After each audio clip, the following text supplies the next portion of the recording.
Alright, I am back with another video, and today I kind of wanted to piggyback off of something that I said in the other video, but it's been like on my mind, and I'm like, I gotta record these things when they come to my mind. So alright, so one day I was scrolling. I was not scrolling, I was looking up something about some kings and stuff, and then I just kept going further and further into history, and I ran into a civilization that didn't have weapons when they excavated everything that was around the area and stuff.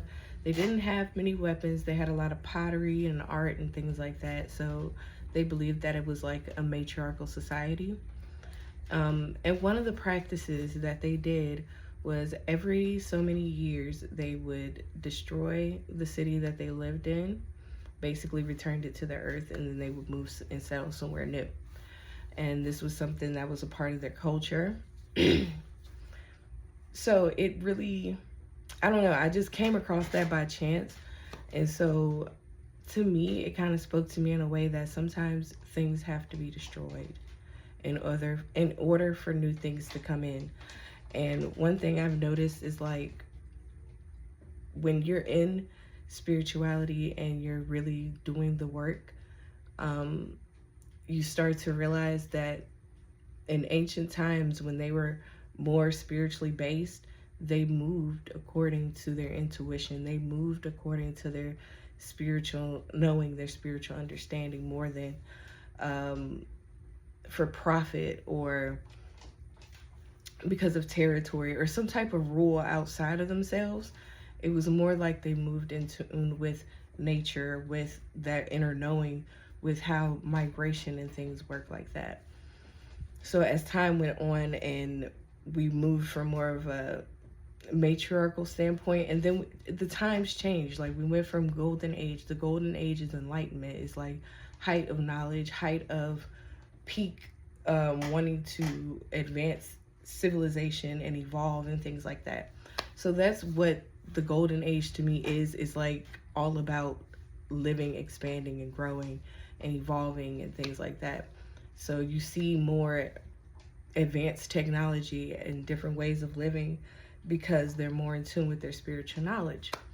So today, because we're not quite in the golden age, we're still coming out of the dark ages, we can have problems following our intuition and staying on track with our intuition. So we end up stagnant in situations that we're not supposed to be in because we didn't trust our spiritual knowing, our spiritual understanding. We kind of gave situations the benefit of the doubt, or we tried to give grace to certain things that go against what's intuitively natural for us and what we're supposed to be doing in alignment with what we're supposed to be doing on our spiritual mission.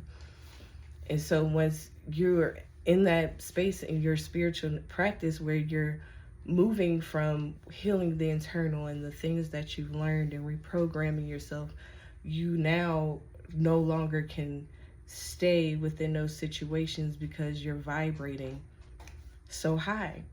And you don't even have to directly do anything. By you focusing on yourself, taking care of yourself, staying in alignment, not letting anybody cross your boundaries, and you keeping on your boundaries, things will naturally just fall away. And I garden. I have a big garden. I have a lot of plants and things and like that. So that stood out to me because that is how things work in nature. When things are ripe, they fall off the vine, so when something is done, and then it's its own thing. Like this, now you have everything you need to create a bunch of plants. Like a fruit has hundreds of seeds, some of them can. So now you're abundant to make all of these different plants and things like that.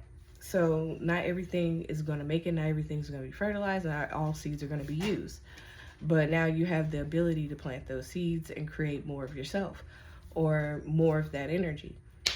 So when you're no longer able to stay in a place, I feel like that is what is natural for like, it's a representation of what feminine energy is.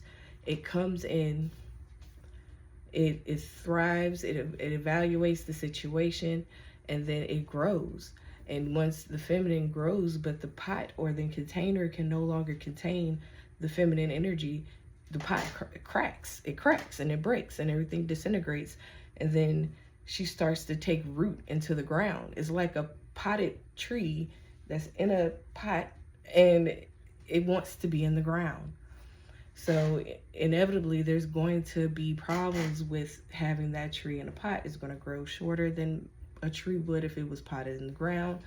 You have to change out the soil because it's going to need new nutrients and things like that. So there will always be some type of catering and constant care that will have to happen if you're going to keep something contained and in a pot. So when you're no longer able to be contained, there's nothing that anyone can do but move out the way. And so that's something that I've learned on my journey, is that I don't have to do anything. I don't have to destroy anything. I don't have to hurt anything. It's just naturally going to happen, because as I'm ripening and becoming my own fruit, I can have my own trees. I can do my own thing. I no longer have to be attached to the mother plant. I become the mother plant. And it's realizing that that's what everybody is, not everybody, but a lot of people are missing when they're on this journey, is that you are the source. Like, not that person, not that job, not that that practice or whatever. It's you. You're the source of new knowledge, of new growth. Every seed is genetically different, so the fruit are all going to come out different. So you are your own fruit. You have your own unique reason why you're here, why you're in the situations that you're in. It's all for a reason. And that's what I'm realizing on my journey, is that I'm not going to be able to take everyone with me on the next legs of my journey, because they have their own tree. They have their own seeds to produce new trees with as well. And it might not be compatible with what I'm growing, because certain fruits and vegetables and things like that cannot grow in the same container, because they become deadly to one another, or they compete with each other. It just depends. So now that you're vibrating at a higher frequency, newer people are going to be attracted to you that also are compatible with you, as well as pests that are attracted to your variety of fruit or your variety of what you're planting. So through gardening and working with the earth and the elements, it helped me see life in a different way. It helped me realize that everything is for a reason. And certain things are for a season, and some things are for a lifetime. And it's being accepting of that, because sometimes you can latch on to things because it's comfortable, it is familiar, it is it's comfort, it's comfortable. That's what it is. It's comfortable. And not realizing, like, but you're not growing to your fullest potential. You're always going to stay this dwarf tree if you never get in touch with mother, with soil, with the outside world. If you stay in these containers and in these places with limits, you will never fully be able to be yourself, because you'll have to constantly adjust yourself because of the environment that you're in. So everything that I've been through, it has always been leading me to not just seeing these truths, because I've heard these things before, but when you understand it, it hits different when you hear it again. So it's like you have to keep hearing these same messages over and over in different ways, because once you experience it in life and then you understand it by observation, because like not only I wasn't seeing it in my own life, so I was given gardening and things like that to help me see what is going on in my life. And what is going on in my life is that I am a tree that wants to be planted outside. I want my roots in Mother Earth. I want to grow as big and as tall as I can. But that comes with its challenges as well. So it's not like, oh, I'm gonna go outside and everything is gonna be perfect.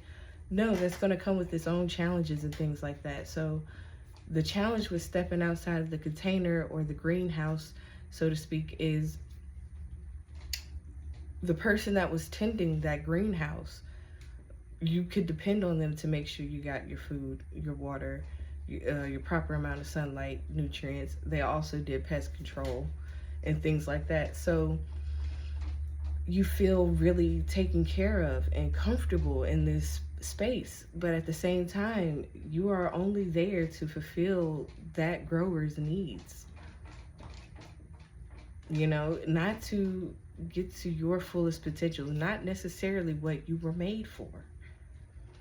And sometimes when you're going on your spiritual journey, not everybody's meant to go on this path, not everybody's meant to come to this realization.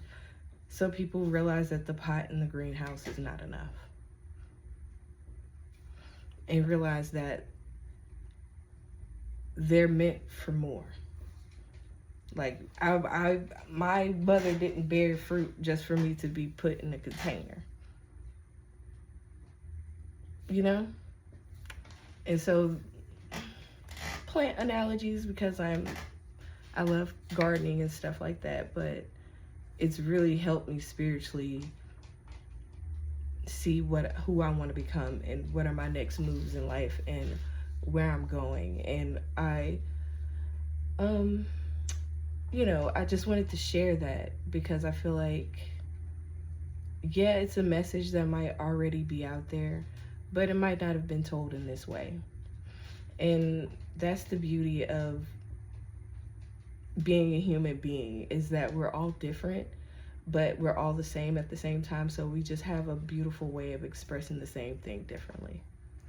So love you guys, and I'll see you next time.